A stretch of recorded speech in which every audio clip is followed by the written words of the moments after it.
से संगीत है झरता, पत्थर के टकराने से तूफान भी तोहफा बन जाता। तुमको मीत बनाने से प्रभु, तुमको मीत बनाने से।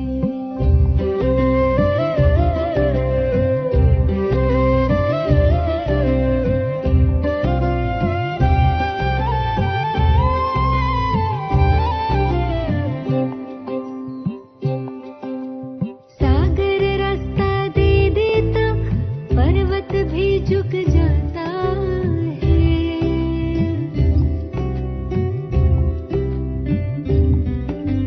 सागर रास्ता दे देता, पर्वत भी झुक जाता है। नामुमकिन मुमकिन हो जाता, वक्त भी रुक जाता है।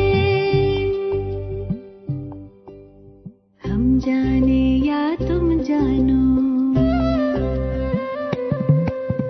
हम जाने या तुम जानो, क्या मिलता प्रीत लगाने से। तूफान भी तोहफा बन जाता, तुमको मीत बनाने से, प्रभु को मीत बनाने से।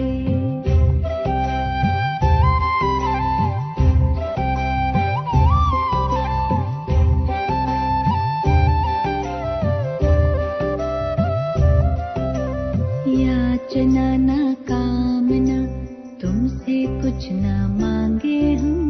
याचना ना कामना, तुमसे कुछ ना मांगे हम। योग करें हम, योग्य बने, प्रभु काम तुम्हारे आए हम।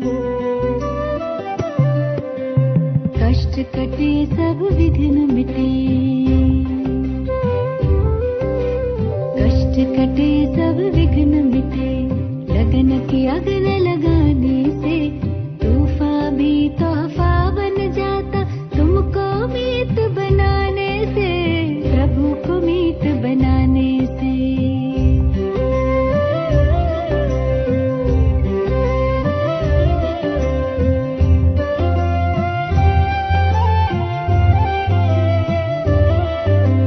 सुख के दिन या दुख की रातें, मन की नैया ना डोले।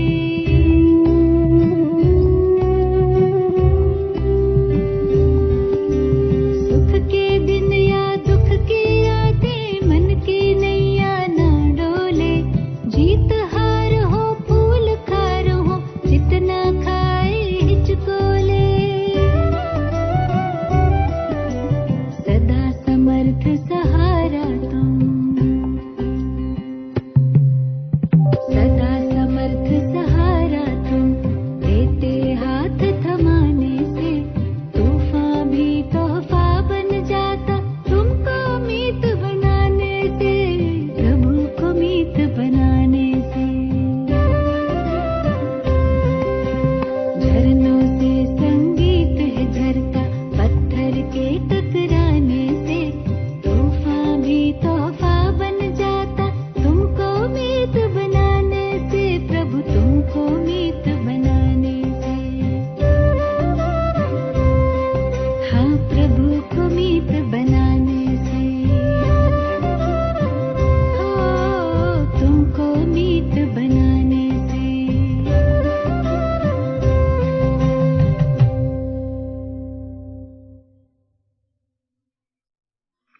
ओम शांति। श्री रामकृष्ण परमहंस ने एक कहानी कही है, जिसमें उन्होंने कहा कि एक समुद्र तट पर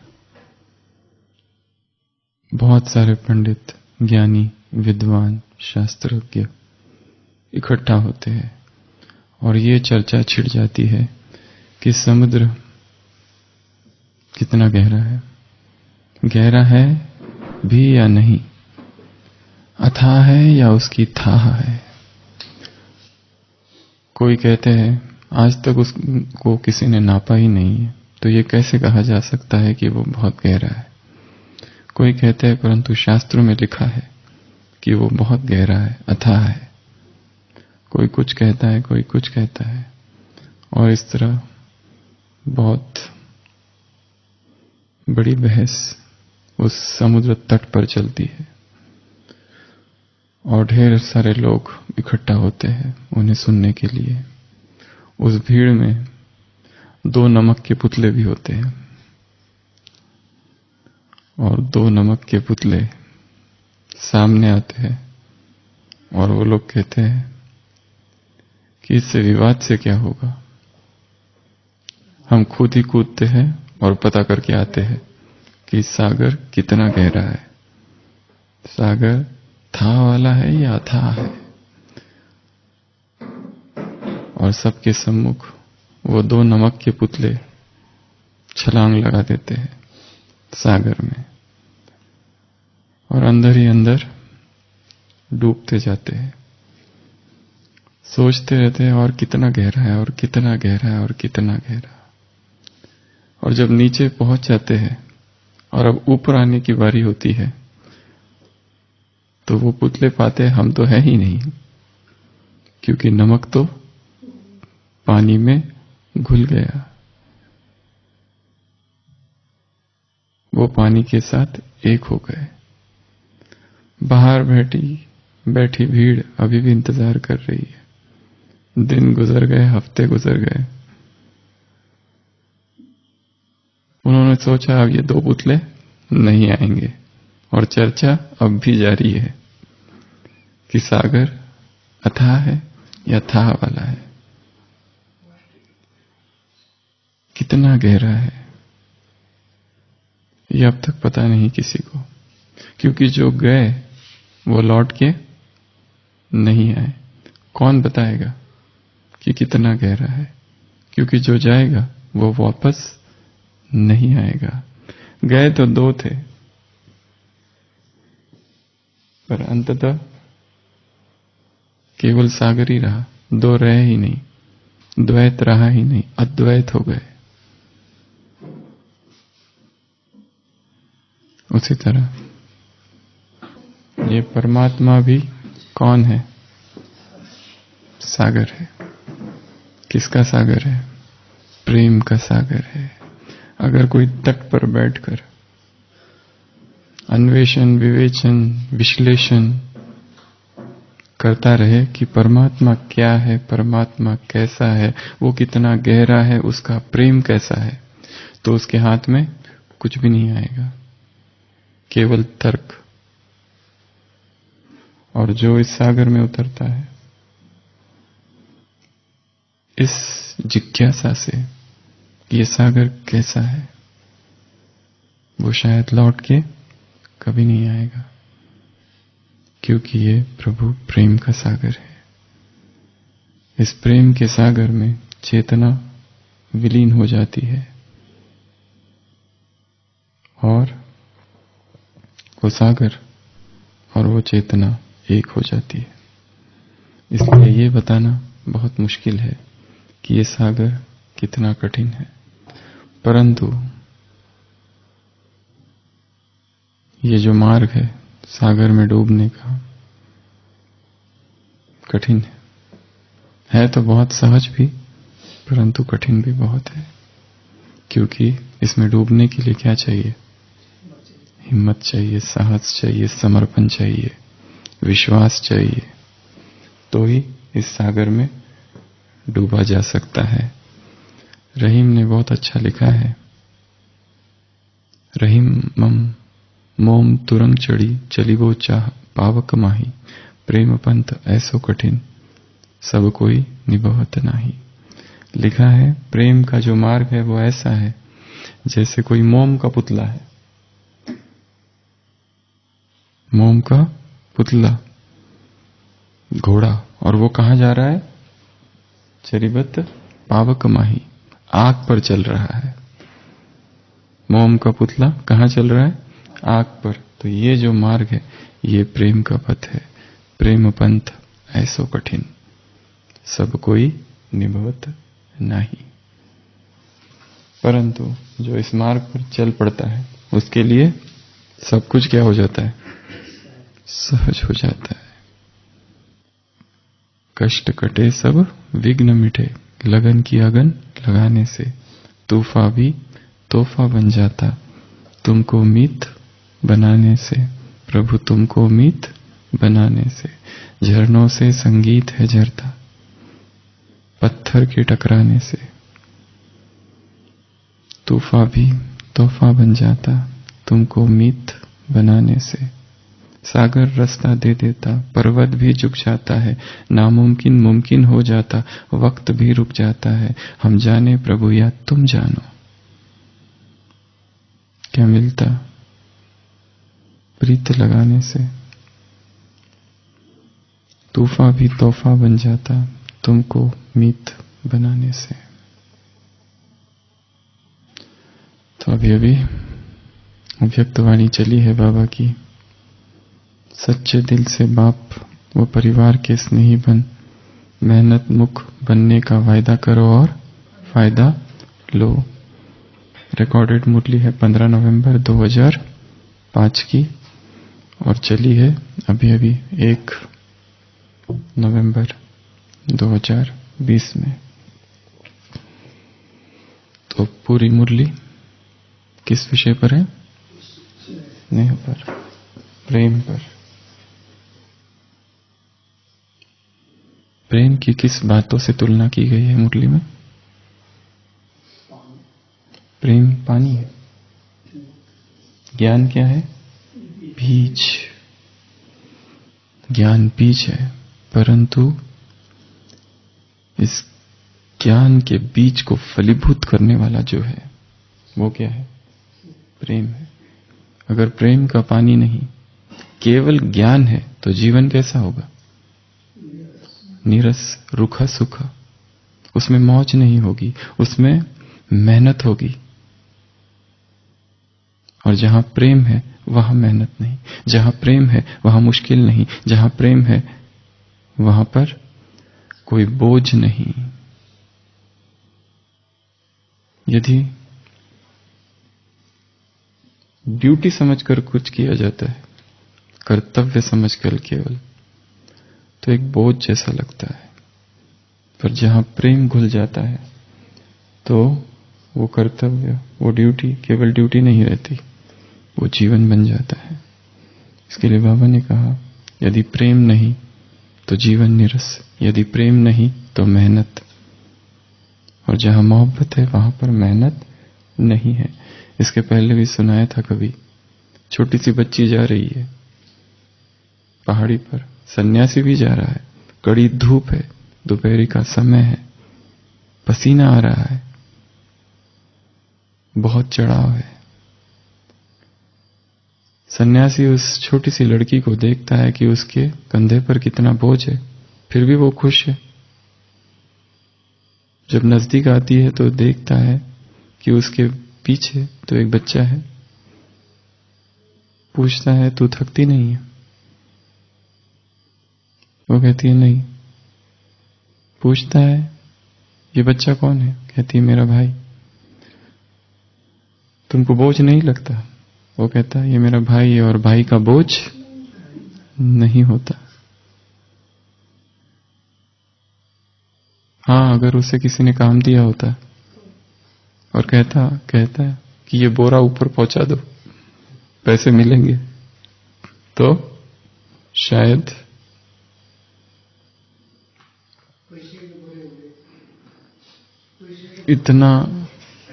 इतना प्यार से नहीं उठाती। तो जो चीज प्रेम से की जाती है, तो लीनता से की जाती है, लगन मगन होकर की जाती है, तो उसमें फिर मेहनत नहीं, उसमें बोझ नहीं, उसमें थकावट नहीं, उसमें बोर्डम नहीं, सहज। यहां से आबू रोड तक चले जाओ, यदि आत्माभिमानी हो तो थकेंगे नहीं। कभी दिल्ली के लिए भी बोला है। तो सबसे पहली उपमा, तुलना। भगवान हमेशा उपमा से समझाता है, नहीं तो प्रेम को कैसे समझाए? प्रेम अकथनीय है। प्रेम को किस परिभाषा से समझाया जा सके? प्रेम परिभाषा से परे है। अकथनीय।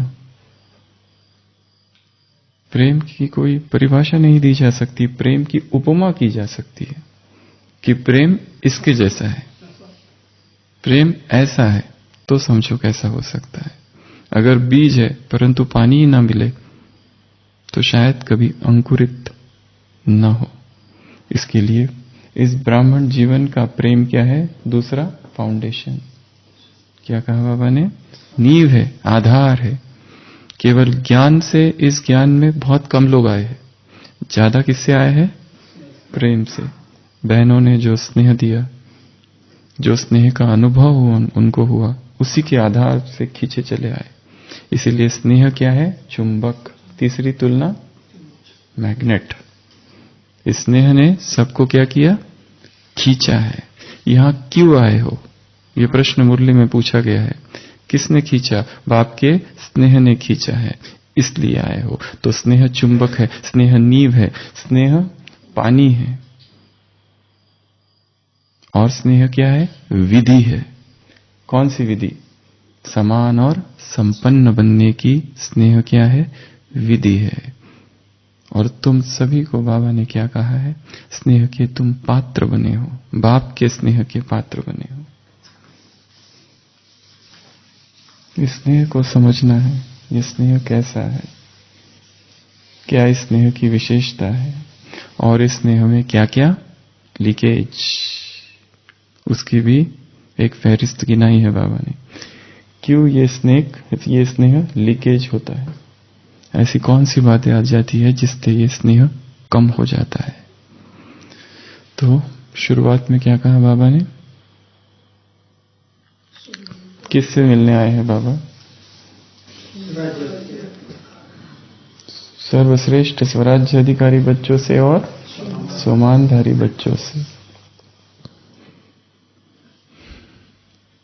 सोमानधारी। बाबा ने कहा कि तुमको बाप ने स्वयं से भी ऊंचा उठाया है। तो ऐसे वो कौन से सोमान है जिसमें हम बाप से भी ऊंचे हैं? बाबा ने कहा तुमको बाप ने सिर का ताज बनाया। बाप ने स्वयं को क्या कहा? तुम्हारा सेवाधारी। तुमको बाप ने पैरों में गिरने से बचाया। तो वो कौन से समान है कि जिसमें हम बाबा से भी ऊंचे हैं? जो भगवान भी नहीं है वो हम है।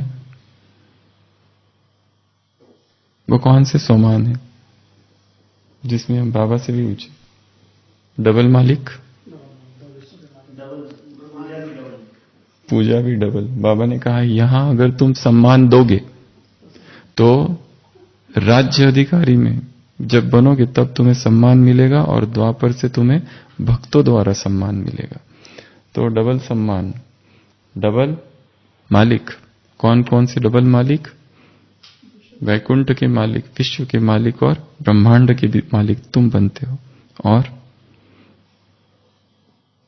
भगवान तुम्हारा सेवाधारी है, भगवान तुम्हारे पांव दबाता है।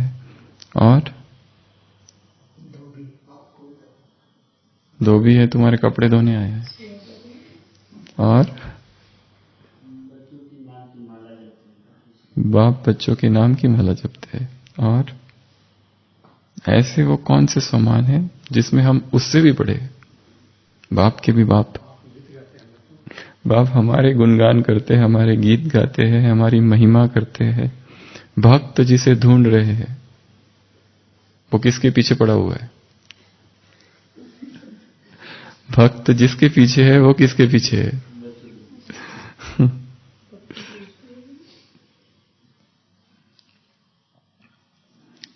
कबीर कहता है ना, निर्मल मन कबीर का। क्या है? पीछे पाछे पाछे हरि फिरत कहत कबीर कबीर।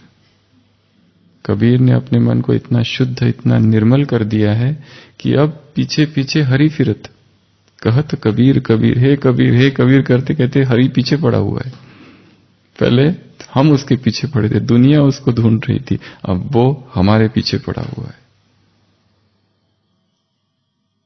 तो ऐसे ढेर सारे स्वमान है। भगवान हमें शुक्रिया करता है, भगवान हमें थैंक्स करता है।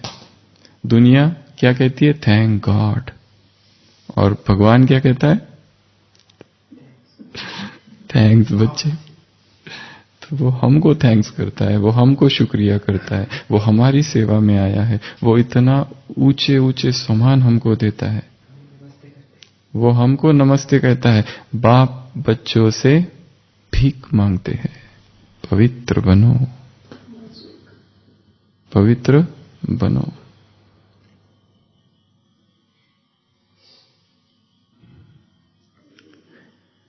एक कहावत है कि जब हमारा रक्त शुद्ध हो जाता है,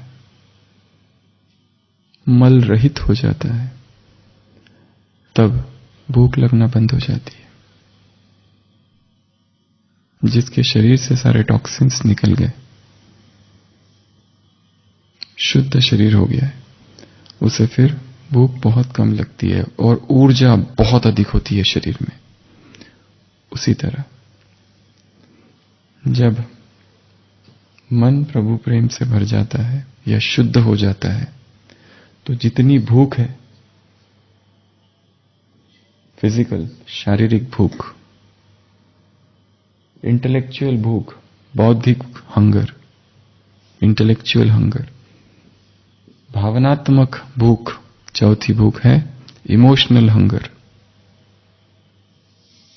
स्पिरिचुअल हंगर, आध्यात्मिक प्यास। ये 4 प्रकार की प्यास है।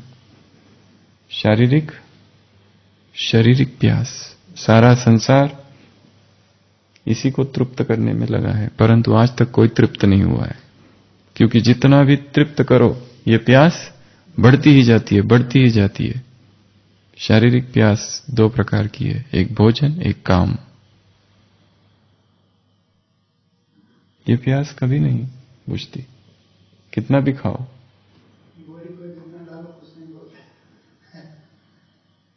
मिटती ही नहीं।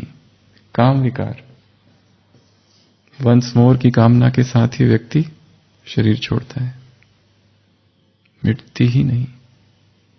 ये फिजिकल हंगर बनी ही रहती है। इंटेलेक्चुअल क्यूरियोसिटी, ये क्या है, वो क्या है, कितना जाने।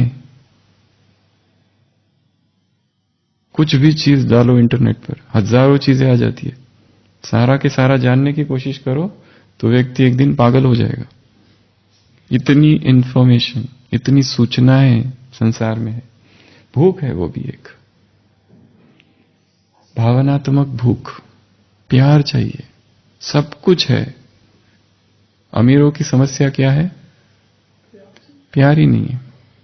उनकी समस्या पैसा नहीं है, पैसा बहुत है, इतना बड़ा घर है कि उसमें स्विमिंग पूल से लेके सब कुछ है, इतनी संपत्ति है, इतना मान सम्मान, इतनी प्रतिष्ठा है, ऐसा कुछ नहीं है जो उनके पास नहीं है। परंतु फिर भी अंदर से दुखी है, क्योंकि रिलेशनशिप्स में डिस्टर्बेंस है।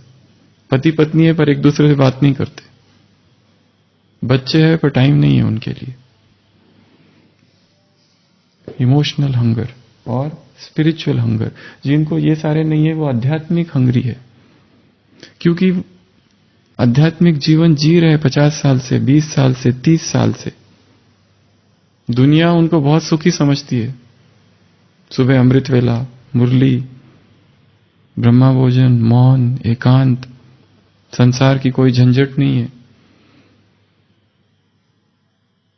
दूर रहते हैं, एकदम तपस्या में लगे हुए हैं, पर अंदर से तृप्ति नहीं है, क्योंकि अंदर द्वंद्व चल रहा है संस्कारों का। अंदर से वही है जो 50 साल पहले थे, वही वासनाएं, वही काम विकार बहुत दबे हुए अंदर ही अंदर हैरान कर रहे, वही संस्कार। लोग कहते हैं इन्होंने बहुत प्रगति कर ली अध्यात्म में, पर उनको पता है हम वही हैं जहां थे।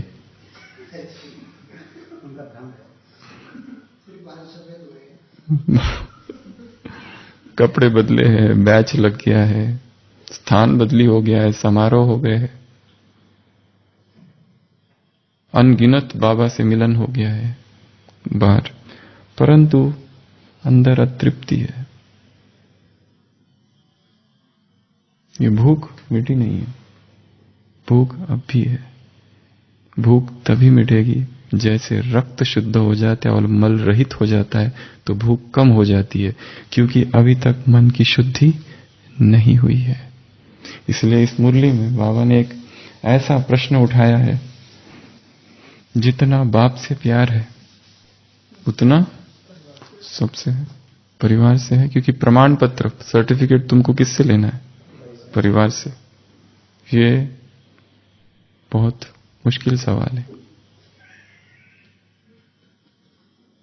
क्या ये वास्तव में संभव है सबसे प्यार करें? बाबा ने कहा बाप को सब प्रिय है, कोई भी अप्रिय नहीं।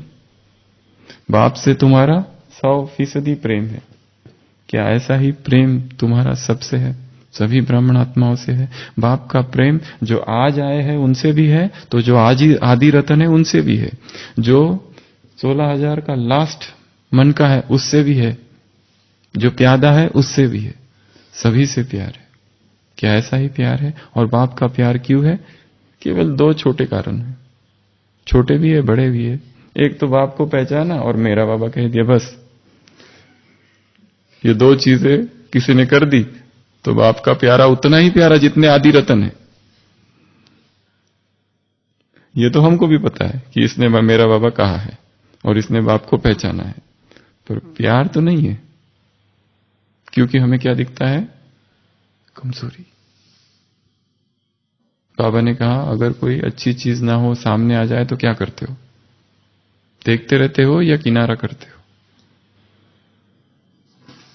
तो मुरली की शुरुआत 2 सोमान से है। तुम सब कौन हो? स्वराज्य अधिकारी और सोमानधारी। और बाप ने तुम्हें अपने से भी ऊंचे सोमान दिए हैं।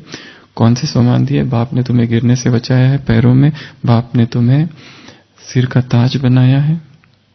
उसके बाद सोमानधारी आत्माओं की 4 निशानियां सुनाई हैं।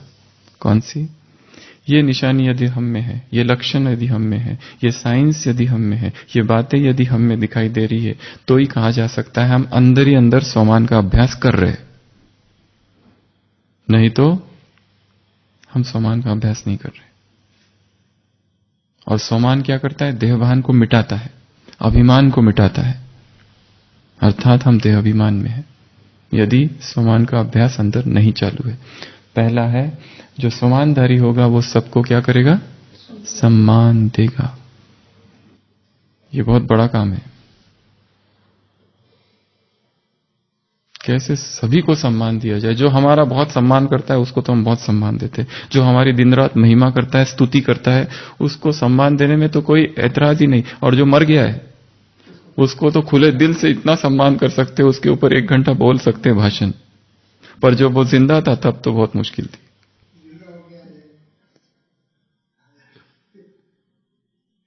जब ईसा मसीह जिंदा था उसके विरोधी कम नहीं थे। उसके जाने के बाद क्या क्या खड़ा कर दिया उसके लिए। उसने खुद लिखा है, Foxes have holes, birds have nest, but this son of man hath not where to lay his head. वो लिखता है पंछियों के लिए घर है, पशु पक्षियों के लिए घर है, पर मेरे लिए तो सिर रखने की जगह नहीं है। ऐसा उसने खुद लिखा है। लोग मुझे रहने नहीं देते थे, भगा देते थे। और वो मरने के बाद कितने बड़े बड़े चर्च बनाए गए, पर वो जब था कुछ नहीं था। तो सम्मान देना, किसको सम्मान देना? सबको। सब में भी कौन? जो छोटे हैं, पद में छोटे हैं, उनको सम्मान देना। जो बाहर से आए हुए हैं, जो अज्ञानी हैं, सेवाधारी अभी भी आए हैं, नए नए ज्ञान में हैं, हम उनको इस तरह से ना देखें कि इनको क्या पता। जो भी छोटे हैं सभी को सम्मान देना, ये बहुत बड़ी कला है। एक दूसरा, जो पद में छोटे हैं, प्रोफेशन में छोटे हैं, ज्ञान में छोटे हैं, अनुभव में छोटे हैं, उन सबको सम्मान देना।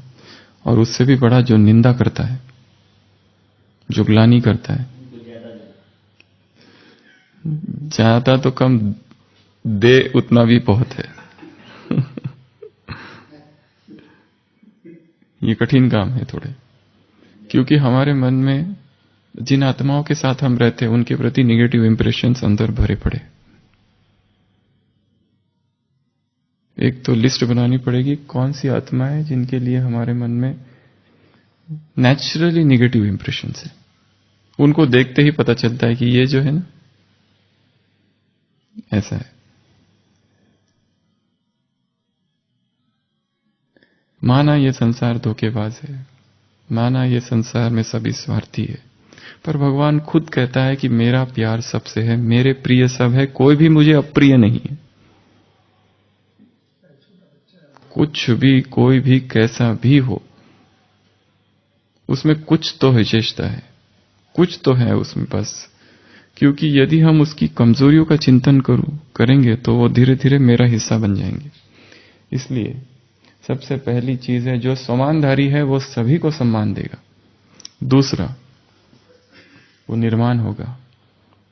निर्माण अर्थात जिसे मान की कोई कामना नहीं। मान मिले तो ठीक, ना मिले तो भी ठीक। ये कामना सूक्ष्म में बनी रहती है कि लोग मेरा सम्मान करें। हम कहीं जाए तो लोग उठ के हमको चेयर दे दे। हम कहीं जाए तो मेहमान नवाजी हो। हम कहीं जाए तो लोग हमें जाने, हमें पहचाने। हम कहीं जाए और कोई हमारी तरफ ध्यान ही ना दे, दुख होता है। ये सूक्ष्म में अपने ऊपर काम करने की बात है कि हमें किसी के सम्मान की आवश्यकता नहीं। हम वो सम्मान दे तो अब हम महत्वपूर्ण होंगे, ऐसा जरूरी तो नहीं है ना। Self worth, self value. दूसरी निशानी वो कैसा होगा? निर्माण। तीसरी निशानी बाप का प्यारा और सर्व का प्यारा होगा। वो कैसा होगा? बाप का प्यारा और सर्व का प्यारा। और चौथी निशानी फॉलो फादर। तो बाबा ने अपने बारे में 4 बातें बताई है। बाबा ने युद्ध को क्या कर दिया, गृहस्थियों को क्या कर दिया, प्रवृत्ति वालों को, और बाबा ने कुमारियों को क्या कर दिया और बुजुर्ग को क्या कर दिया। विठल भाई क्या क्या किया चारों को? युद्ध को क्या कर दिया बाबा ने? विनाशकारी थे, विश्व कल्याणकारी बना दिया। कुमारियों को क्या कर दिया? शिव शक्ति स्वरूप बना दिया। बुजुर्ग को क्या कर दिया? ब्रह्मा के हम जीन्स। और चौथा, गृहस्थी माताओं को क्या कर दिया? जो महात्मा है, जगत गुरु है, परवृत्ति में रहने वाले हैं, उनको चरणों में झुका दिया। तो फॉलो फादर करने वाले हैं। तो ये चारों निशानियां चाहिए उनमें जो सम्मानधारी है। पहला, सबको सम्मान देना। जब वो ओम शांति कहेगा तब हम कहेंगे, जब वो गुड मॉर्निंग कहेगा तब हम कहेंगे। ऐसा ना, सबको सम्मान देना। इसका मतलब ये भी नहीं कि हम किसी के पीछे ही पड़ जाए या चाटुकार बन जाए। सम्मान देना अर्थात अनस्पोकन डिजायर्स को फुलफिल करना। जो उसने कहा भी नहीं है और उसकी इच्छा है, उसका भी मान रखना। समझ में आ रहा है उसकी वो इच्छा है, कर दो पूरी उसकी इच्छा, अगर हम कर सके तो। और एक दूसरी बहुत महत्वपूर्ण और बहुत सूक्ष्म बात है मधुबन की। मधुबन में हर एक को कोई ना कोई डिपार्टमेंट दिया हुआ है। हम ये ना भूले कि ये डिपार्टमेंट का मैं इंचार्ज नहीं हूं, मुझे ये संभालने के लिए दिया गया है बस। अगर कोई अपने आप को ऑफिसर ही समझने लगे, एचओडी ही समझने लगे, इंचार्ज ही समझने लगे, तो निमित्त भाव खो जाएगा और दूसरे जो संपर्क में आएंगे उनको डिस्टर्बेंस होगा। तो सम्मानधारी अर्थात सबको सम्मान देने वाले, सम्मानधारी अर्थात निर्माण, सम्मानधारी अर्थात तीसरा प्यारे, बाप के और सर्व के। सम्मानधारी अर्थात चौथा फॉलो फादर। जैसे बाप ने सभी को सम्मान दिया, वैसे सबको सम्मान देने वाले। ये 4 निशानी है। उसके बाद अगला प्रश्न बाबा ने पूछा है, यहां तुम क्यों आए हो, कैसे आए हो? तो कैसे आए हो? स्नेह के चुंबक ने खींचा है।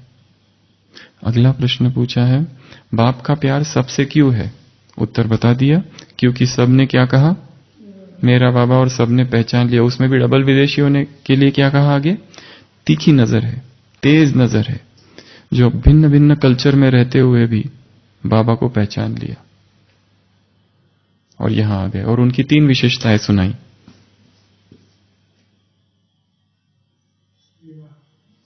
एक तो लौकिक जॉब, सेंटर में भी सेवा करते हैं और ज्ञान की भी सेवा करते हैं, स्थूल सेवा भी करते हैं और ज्ञान की। इसीलिए हम केवल एक प्रकार की सेवा ना करते रहे, 3-4 प्रकार की सेवाएं साथ साथ चालू रहे। एक तो जो स्थूल सेवाएं हमारी, जो प्रोफेशन है, जो स्थूल सेवा है, जो लौकिक सेवा है, अलौकिक सेवा दी गई है, उससे बहुत सारी आत्माओं का कल्याण हो। मतलब एक दिन में हमें ढेर सारी आत्माओं की दुआएं मिले। जरूरी नहीं है हम सबको ज्ञान सुनाकर ही सेवा करें, पकड़ पकड़ के किसको ज्ञान सुनाए, ये सेवा नहीं है। उसकी कोई स्थूल सेवा कर दे, उसे कुछ चाहिए वो उसको दे देना, ये बहुत बड़ी सेवा है। उसे याद रहेगा, जीवन पर्यंत याद रहेगा कि मुझे, वो सारे भूल जाएंगे। मधुबन में लोग आते, शिविर अटेंड करते, किसको याद रहता है कोई लेक्चर? कुछ लेक्चर याद नहीं रहता। याद कौन रहता है? जिसने 4 धाम की यात्रा कराई थी या जिसने घुमाया था, जिसने भोजन के लिए जो लेके गया था, या फिर यहां आने के बाद बीमार पड़े थे तो भोजन पहुंचाया था, वो ही व्यक्ति याद रहता है। वो ज्ञान वाले तो, वो लेक्चर देने वाले तो पता नहीं, गए सारे, कोई भी याद नहीं है। ना उनका लेक्चर याद है ना वो याद है। याद कौन रह गया? जिसने गाड़ी करके दी थी, गाड़ी मिस हो गई थी, जिसने अपना योग का समय छोड़कर हमको दिया था, समय दिया था, वो व्यक्ति याद रहता है। जो नीड के समय हेल्प करता है, आवश्यकता है तब हेल्प करता है, वही याद रहता है, बाकी नहीं याद रहते। तो तीनों प्रकार की सेवा दिन भर होती रहे। ये तो विदेशियों का कहा, पर हमारी बहुत सारी प्रकार की सेवा होती रहे एक साथ। सुबह सकाश भी दे दी। दिनचर्या को भी हम एक्यूरेट अगर रखते हैं, हम अपने जीवन में यदि संयम लाते हैं, किसी के लिए कुछ नहीं कहा, किसी को ना कुछ सिखाया ना कुछ बोला, पर हमने अपने आप को इतना नियंत्रित रखा हुआ है, हमारी दिनचर्या ऐसी है कि जहां पर 1 मिनट भी इधर उधर नहीं है। कहीं पर किसी ने आज तक हमको देखा नहीं है कि यहां बैठकर व्यर्थ डिस्कशन में वो भागी है। कहीं पर भी ऐसा किसी ने आज तक हमको देखा नहीं है, तो हम सैंपल है सबके लिए। 1 मिनट भी जिसका वेस्ट नहीं होता है, सारा समय ज्ञान, योग, सेवा, चिंतन। हम एकांत में है, किसी से कुछ कह नहीं रहे, किसी से कुछ बोल नहीं, मुरली का खाली चिंतन कर रहे। कितनी बड़ी सेवा है। क्योंकि हमारा इतना श्रेष्ठ चिंतन के प्रकंपन जो निकल रहे, विश्व में फैल रहे, सारे विश्व में तो डर है, भय है। ऐसे विकारी विश्व में हम श्रेष्ठ चिंतन के, मुरली के चिंतन के संकल्प कर रहे। कितनी बड़ी सेवा है ये। ना किसी को दिख रही, अदृश्य सेवा है। कोई कुछ नहीं कह रहे किसी को, हम चुपचाप है, मौन में रहना, ये भी सेवा है। संयमित कर देना अपने आप को, सेवा है। तो ये एक प्रश्न पूछा। उसके बाद में बाबा ने कहा, किसी की कमजोरी न देखो। अब इसके लिए क्या कहे? वो तो वशीभूत है और तुम कौन हो? वशीभूत मंत्र देने वाले हो, वशीकरण मंत्र देने वाले हो। अब ये एक बहुत बड़ा प्रश्न है कि यदि हम किसी की कमजोरी देख रहे हैं तो क्या करें? अभी अभी हमने सुना मुरली में कि हमें सबको सम्मान देना है, और अचानक हमारे सामने एक ब्राह्मण आत्मा आ जाए जो 4 लोगों का अपमान करके हमारे सामने निकल जाती है। अब उसको हम सम्मान कैसे दें? जिसने अभी अभी 4 लोगों की, हमारे ही सामने 4 छोटे सेवाधारी थे, उनकी अभी अभी इंसल्ट की, बहुत बुरी तरह से इंसल्ट की। जिनकी इंसल्ट की उनको छोड़ दो, पर जिसने की वो भी ब्राह्मणी है, उसको हम सम्मान कैसे दें? उसकी तो कमजोरी एकदम आंखों के सामने दिखी, उसका क्या करें? मन को एकदम प्रैक्टिस करा देना कि कुछ छोड़ ही देना, कुछ नहीं करना, कुछ नहीं करना है, वह दमन हो जाएगा। कि यदि हमने देखा कि ऐसा है, हमने मन को दबा दिया, फिर निकलेगा और डर भी रहेगा, आज उनकी इंसल्ट की कल मेरी भी कर सकता है। एक भगवान का आदेश है, ठीक है। ऐसे समय पे ये देखना है, ये सीखना है कि जो इसने किया ऐसा मुझे नहीं करना है, उससे ये सीखना है। और उस समय वो क्या है? वशीभूत है, परवश है, वो परम वशीभूत है। जैसे कोई व्यक्ति दारू पी लेता है और जो चिल्लाता है, हॉस्पिटल में पेशेंट्स आते हैं, मधुबन माउंट आबू में लोग क्यों आते हैं सैटरडे संडे? और फिर ज्यादा जब हो जाती है तब अस्पताल में आते हैं, एक एक को पकड़ के 4 लोग आते हैं, और जो 4 होते हैं वो भी थोड़ा कम, संभालना मुश्किल हो जाता है, इतना चिल्लाते हैं। पर हमको गुस्सा नहीं आता है किसी को भी उस पर। क्यों? क्योंकि पता है अंडर इन्फ्लुएंस है, पिए हुए है। जब उतर जाएगी ना, तो फिर जब दूसरे दिन इतनी माफी मांगते हैं, तो इतना सभ्य व्यवहार करते हैं कि ऐसा लगता ही नहीं कल वाला व्यक्ति और ये एक ही है। क्यों गुस्सा नहीं आता है उस समय जो दारू पीता है उस पर? क्योंकि उस समय हमें क्या पता है? बेचारा है, अंडर इन्फ्लुएंस है, बेचारा क्या करे, नशे में है, इसलिए तो चिल्ला रहा है। हमें उस पर गुस्सा नहीं आता है। और एक दूसरी बात, हम यदि नक्की में नौका विहार कर रहे हैं, ठीक है, हमारी नाव है, हम बैठे हुए हैं, उधर से दूसरी नाव आके हमारी नाव को टकरा दे, तो गुस्सा आएगा कि नहीं आएगा? आएगा कि नहीं आएगा? आएगा। पर यदि उस दूसरी नाव में कोई है नहीं, खाली नाव है, वो द एम्प्टी बोट, तो गुस्सा आएगा? नहीं। क्यों? क्यों? हम चल रहे हैं, चलते चलते पैर फिसल गया, गिर गए, गुस्सा आएगा? नहीं। हम चल रहे हैं, पीछे से किसी ने धक्का दे दिया और वो भी हमारा मित्र, गुस्सा आएगा कि नहीं? आएगा। एम्प्टी बोट समझना है, खाली ना हो, गुस्सा नहीं आएगा। फिर क्या समझना है? वो क्या है? वशीभूत है। एक दूसरा, उससे मुझे सीखना है। क्या सीखना है? कि मुझे ऐसा नहीं करना है।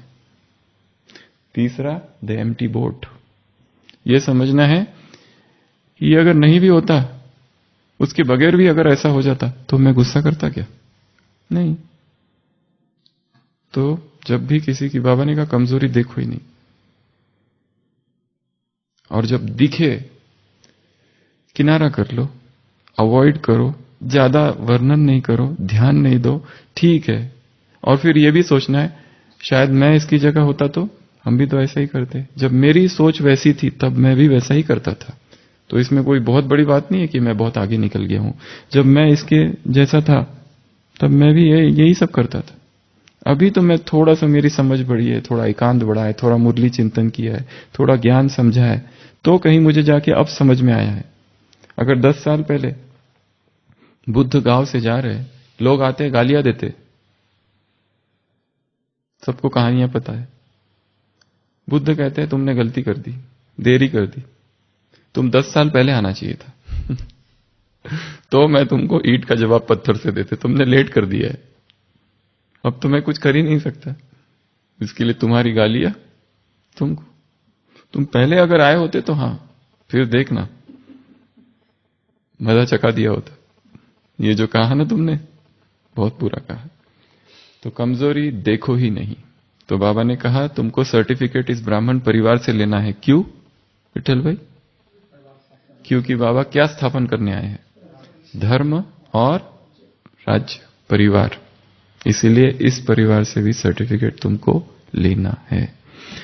तो सबसे प्यार, छोटे से भी प्यार, बड़ों से भी प्यार, साथी से भी प्यार, ज्ञानी से प्यार, अज्ञानी से प्यार, स्तुति करने वाले से प्यार, निंदा करने वाले से प्यार। और ज्यादा हमको कौन सिखाता है, जो स्तुति करता है वो या जो निंदा करता है वो? जो निंदा करता है वो हमको सिखाता है। कोई हमको कहे बाप रे तुम्हारा क्लास बहुत अच्छा भाषण था, बहुत हम तो प्रभावित हो गए, कोई ऐसा कहे तो इसमें कोई अंतर्मुक्ता आती है क्या? बिल्कुल नहीं, इसमें तो और अहंकार फूलता है। और दूसरा आके कहे भाषण तो बहुत झाड़ते हो, प्रैक्टिकल में तो कुछ दिखता नहीं।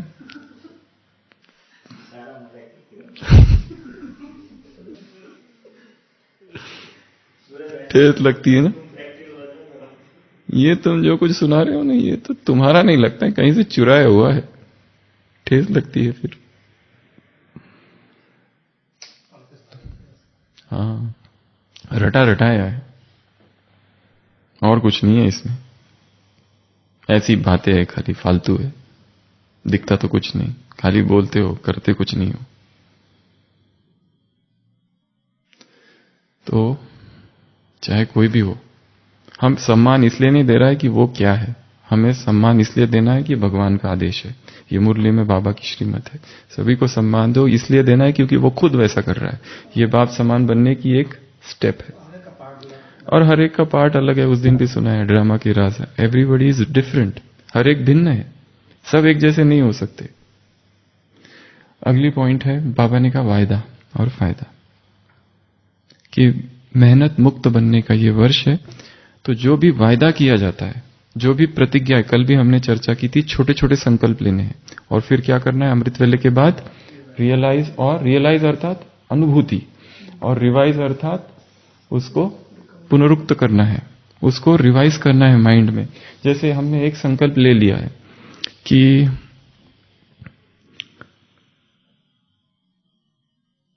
मुझे आज की जो मुरली है उसमें से बस 2 बातें ऐसी लेनी है जिन पर बहुत गहरा मनन करना, बस 2 ही बातें, ज्यादा नहीं लूंगा।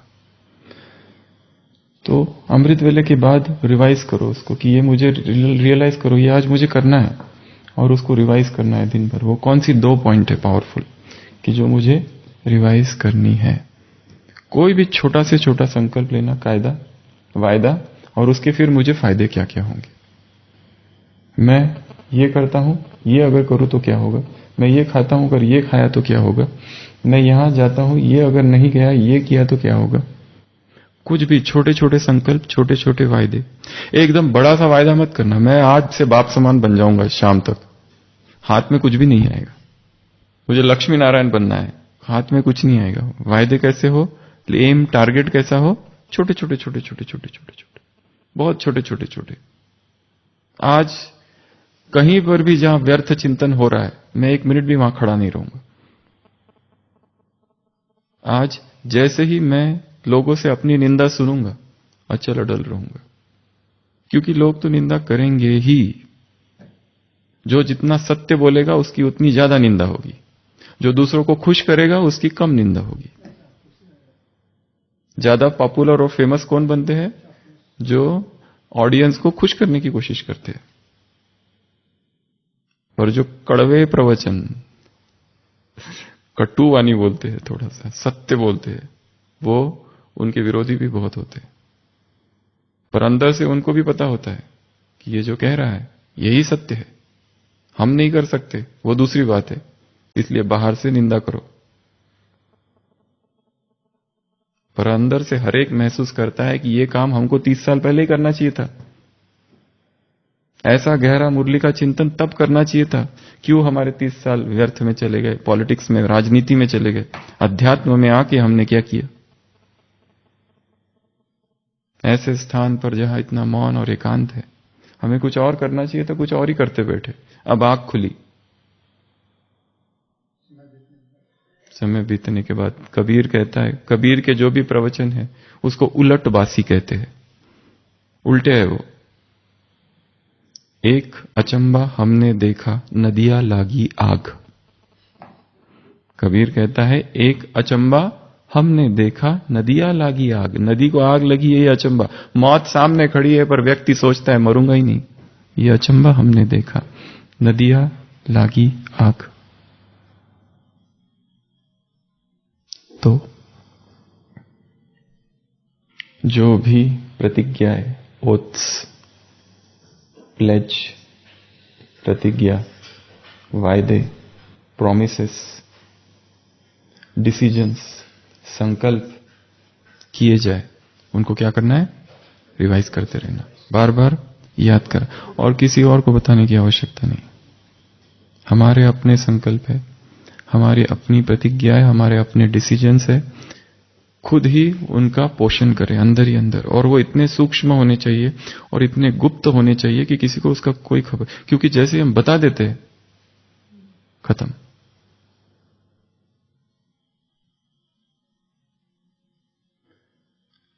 ये साल खत्म होने को कितना समय बाकी है?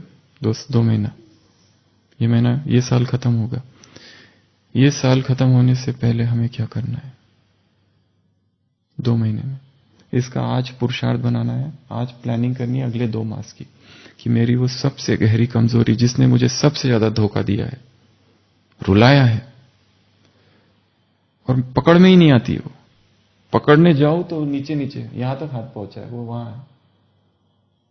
क्या ऐसा करूं नया कि वो मैं पकड़ लूं? उस कमजोरी को पकड़ने के लिए योग को बढ़ाना पड़ेगा। तो ये थी अव्यक्त मुरली। फिर सेवाधारियों से, इंदौर ग्रुप से मुलाकात है, डबल विदेशियों से मुलाकात है। 1 मिनट की अभी बाबा ने वो कहा ड्रिल जैसा कि याद करो, तो ये भी कर सकते हैं कि सारे दिन भर कई बार 1-1 मिनट जो संकल्प कर लिया उसको याद करते रहना है। जैसे स्लोगन, सारे दिन भर देखो स्लोगन मुझे याद है, सारे दिन भर देखो वरदान मुझे याद है, पूरे मुरली का कोई भी एक पॉइंट मुझे याद है, या ये जो अव्यक्त वाणी चली थी इसमें का कुछ याद है, और हर दिन कुछ ना कुछ नया जोड़ना है पुरुषार्थ में, नवीन कुछ तो करना है। एक ही करते रहे तो बोर हो जाते, हर दिन नया नया होता रहे। तो स्नेही बनना है, सबको सम्मान देना है, स्वमान में रहना है, और स्वमान सम्मान से सबको देखना है। यही ज्ञान का सार है, यही तो तुमको करना है, यही तो ब्राह्मण जीवन का कार्य है। अच्छा, ओम शांति।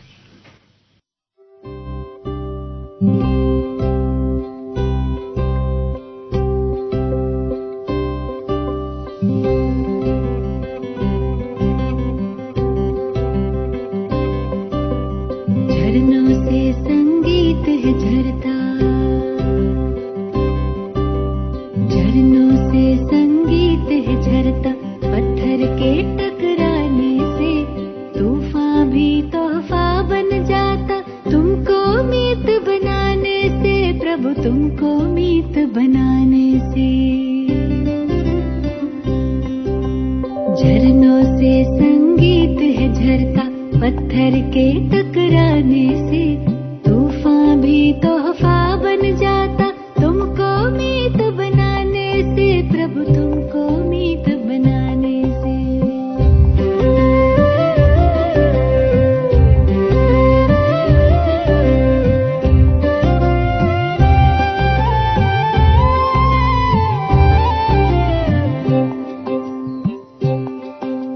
सागर रास्ता दे देता, पर्वत भी झुक जाता है।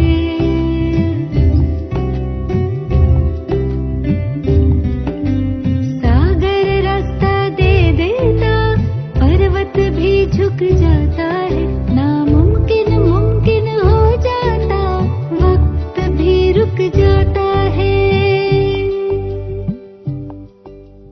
हम जाने या तुम जानो, हम जाने या तुम जानो,